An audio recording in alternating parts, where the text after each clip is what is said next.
key thing that we look at as a judge is what problem are you trying to solve.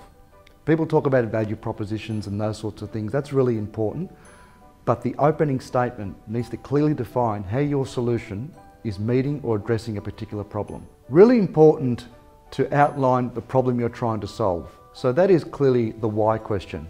So really being specific about why the solution is addressing a particular problem, being productivity improvement, being addressing a gap in the market, and then explain what the solution is, and then less on how you actually delivered and built the solution. So particularly in phase one, we can only see what is written, but rest assured we will check by doing a fair amount of research, and it could be just as easy as Googling something. So if you are outlining that your product is unique or your solution is unique, we will check to make sure that it actually is unique.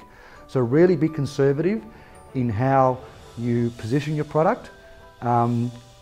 Always good to have some salesmanship in it, but you need to be honest and to the point, and really qualify out any claims you make in your submission. Also important to note, the judges, as you can see, we're human, and it's really important that you are positioning your nomination to an individual. So when you're writing your submission in phase one, you're articulating again why you've developed the solution, the value proposition about that solution, and why it's going to specifically address the need that I have as an individual.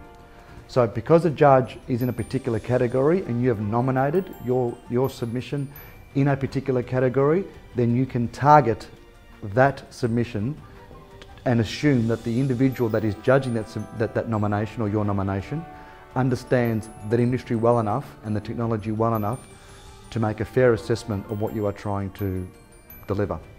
Although there is a set template in producing the phase one nomination, and it particularly relies on the power of the written word, we really do encourage also when you're outlining concepts, ideas, to use video, to use PowerPoints that are, again, short and straight to the point, because as we know, a picture tells 1,000 words, and judges will also understand better concepts a lot more clearly through pictures, diagrams and presentations. In addition to checking, the references will also be checked. So also ensure that with your references that you've actually sought permission from your referees, that they will be called up more often than not from a judge, from either the lead judge or the domain judge, to qualify out claims or benefits that your solution is proposing.